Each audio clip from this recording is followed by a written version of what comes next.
Want to welcome to the set my father, James Salisbury Jr., here from Rocky Mount, North Carolina. What's up, Pops? Thank you. I'm so honored to be here. I tell you, it is such a blessing. And it's such a blessing what you all are doing.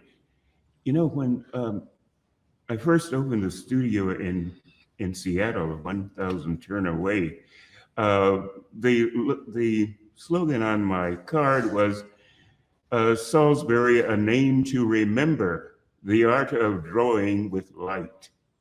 And to see it continuing through you, Omai, through you, Acacia, and Joshua, is a true blessing. And to be back in Seattle is quite exciting.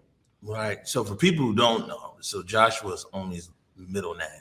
I don't know. People are like, what? There's another one out there.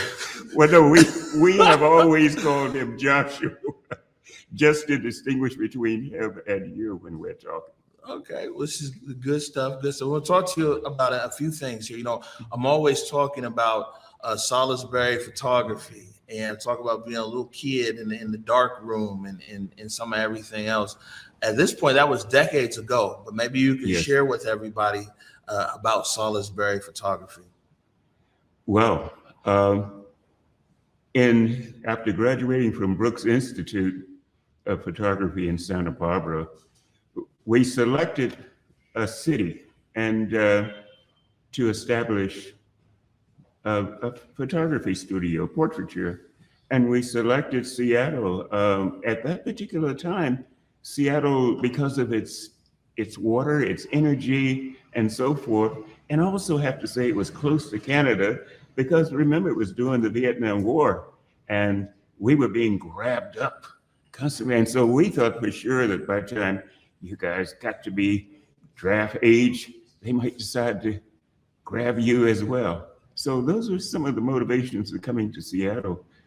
But I was told by Boris Dobro, who was a professor at Brooks Institute, he said, pick any city, go to it. And when you get there, don't ask for a job. It said, take your portfolio, go around and say, I would like to show you some photographs. And so I did that, and I stayed at the YMCA. And each day I would get out and walk to the various places. And I would always have for my food Ivar's nectar, the nectar juice from the clam nectar or something to eat. And of course, Kennel Ellis Studios offered me a position down at Northgate, and I was photographing babies all day long. And then they brought me to the main studio to manage it, the Kennel Ellis Studio right downtown Seattle.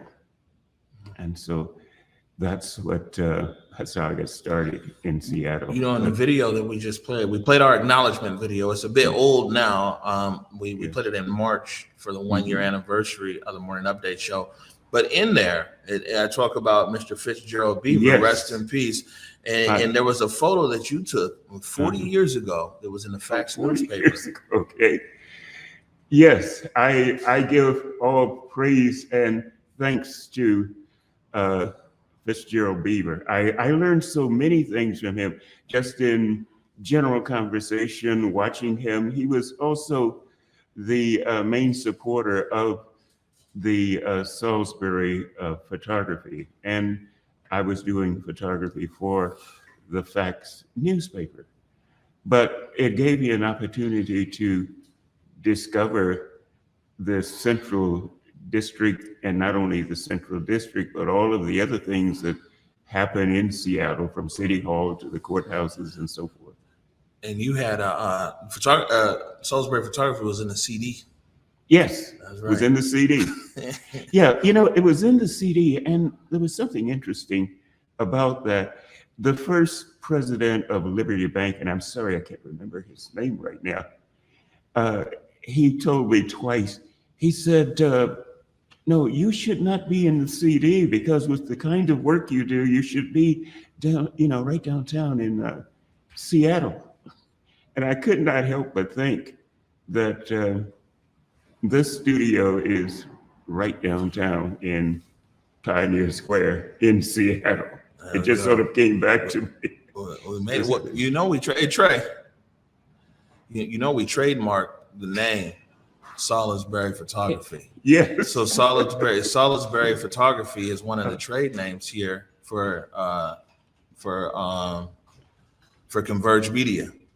So it's actually, if you go to the Secretary of State, you go and look up Converge Media, one of the trade names is Salisbury Photography. Now this is a camera right here, yes. And maybe you could tell everybody. I told this story the best way I could. This is a camera that you handed over to me about 2 years ago, and I had shared this with our audience. Let me hand it to you, Dad. You can tell everybody what kind of camera it is and the story on it. This was camera. Well, it used a 1/620 film, but this camera my father brought back from France in World War II. Why don't you hold it up a little bit? Oh, so I okay. can see So in there, World War there II, you keep it right there. And back in those days, of course, you could get film for it and use it. And we have photographs at home that he's taken with it. It's quite old now. But just think about it. You had to measure distances. You had to calculate what the shutter speed would be and all of that. Because all of us taking pictures now, there's so many corrective things on our phone that do all of the work that you had to immediately calculate in your brain and then compose it and take a picture. But this was always in our family, and I was so honored to pass it on and know that it will keep going. All right, good stuff. You got any questions for your Papa? You just caught me off guard. No, I know. It's just Top of my sitting there head. listening. I was right. So what year was this that you came to Seattle, Papa? I knew someone would ask me that. I'm trying to I remember. think you came in 70, maybe 74. Yeah, 74. something somewhere in that neighborhood. I have to tell you, when the rest of the family came, when the train or the bus, one of them, turned where you could see the city on the main highway coming in, your brother immediately jumped up and he said, "Oh, look, they turned the lights on for us." Yeah, and people who take people, I've been hearing this story my whole life. People who take I-5 north into Seattle, when you get around Beacon Hill, yes, and you can first see the whole city right there. They said it. You know, my mom said that the Salisbury experience here in Seattle, they never turned the lights off. It's been an amazing experience. I got one more thing I wanted to share with you. Where'd it go? It's right there. Somebody hand it to me. So this right here, I wanted to give to you. You know, we were in the Museum of History and Industry. Yes. Converge Media was. And, you know, with COVID and with the recovery of stepmom, Paulette, my bonus mom, you know, people have been following that story as well. You guys couldn't come over here. And so you didn't get to see the exhibit in person. This is the actual original right here that was on the wall in the Museum of History and Industry. It's not a replication or duplication. This was actually on the wall in the Museum of History and Industry. It's a photo on there of me taken by Jake Grabrot. And I know you couldn't make it to Mohi, so we're bringing Mohi to you. Oh, what a blessing. Thank you so much. Thank you so much. I am so honored and so honored to have lived this long to see this continuation go travel on. I'm serious. You know, he's always talking about he cries a lot. I think he got a lot of it from me. But this is so special. I thank you so much for this. Yeah, and so we'll box it up for you next door and then send it down there. But okay. You know, I just wanted to be able to tell you that it's, you know, it's not until you really get older that you realize the all these gifts that you get from your parents. Mm-hmm. And I think that definitely I got an award yesterday for, you were there for journalism and storytelling, Yes. but you're the ultimate. You know what I'm saying? People ain't heard a story told until you've told it. And, I mean, back when I had time, I was an okay writer, but you're an outstanding writer. And so, I see where all these skills come from. And I think one other thing is that you're always quoting the Bible. We put a Converge mix on everything. Okay. You always say, I think it was Micah, you're like, Oh, yes. Do justice, Yes. walk humbly. No, and then I'm live TV, now I'm forgetting. Okay. Do justice, love mercy, and walk humbly before God. Yeah. So the Converge version of that is work hard, stay humble, take your ass home. that's the Converge remix on the Bible. Oh, verse. that is a blessing. Yeah. That is a blessing. But just wanted to say this: the thing that really, got me was during the riots and all of this type of thing was going on. I was watching everything, but I saw you when you told the rioters not to touch Chinatown. That's part of it, because I used to go down there all the time eating, and you better not go down to the CD where my mama is. Right. But the compassion that you better not touch China. Those are small business people, and a lot of them live upstairs in those buildings. Oh, that, and I think the other night that really, I just couldn't stop crying was the lady you witnessed being hit by the car on the highway out there. But the one thing that I most enjoyed about the staff here and the reporting is that you not only report the story before you report the story that's going on behind you, and you report the story that is coming around the corner. That makes a big difference. Just to give you one little example, I was there when Dr. Martin Luther King gave his first I Have a Dream speech. I knew about him having to lay down in a hearse in order to ride to my high school gym because the Klan were out to get him. But the local newspaper printed about 2 or 3 lines about this fantastic event that changed the world and changed my life and changed 133 seniors in high school who made a decision that the world was going to change. This was always in my class. We always say, we are the people that we had been waiting for. But to look at how much of my city does not know the behind the scenes story of what that was all about, because the media did not or was biased. The Sunday and Evening Telegram in Rocky Mount was biased in their desire not to report what an earth-shaking event this could be. And of course, I caught the first Chicken Bone Express after graduation out of high school to look for There's a New World Somewhere.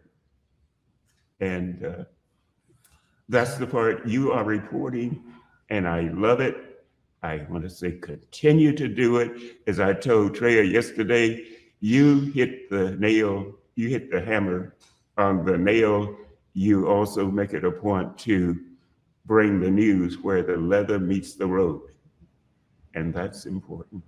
So important, because if we don't tell the stories, if we don't tell all of the story, the scripture says, my people are lost for a lack of knowledge, or destroyed for a lack of knowledge.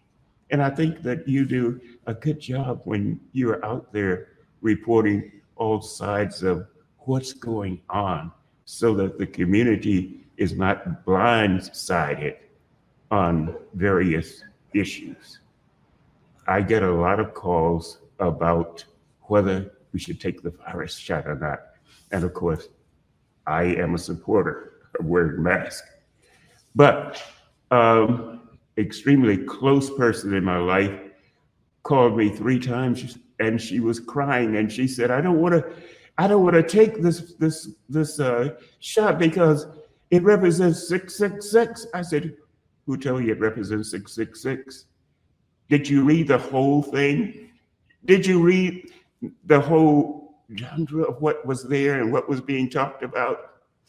And I said, no, where's your faith? I said, go to Acts, I think 28th chapter, 2nd through 4th verses. There was a viper that if that viper just bit you, you would die instantly. I said, bit a man who had strong faith. And everybody else was sitting around the boat, oh, he's going to die in a minute. You have to toss it overboard, and so forth. And that was St. Paul. And of course, the viper not only bit him, he put his teeth into him and hung on to him. And he still didn't die. I'm not saying that this is where I'm saying have faith and start to study, start to pay attention. Yeah, I mean, people definitely, this ignorance has never been in, but especially around this vaccine, people, you know what I'm saying? That is so true. We can't be ignorant. I mean, especially when all these resources are around us. We're at the top of the hour, Dad. I think I could sit and talk to you all day and all night. Anything else for you, Papa? I don't have anything else. Yeah, that's what I'm saying. We sit here, but I want to just tell you again. You can get on the wide there, Curtis.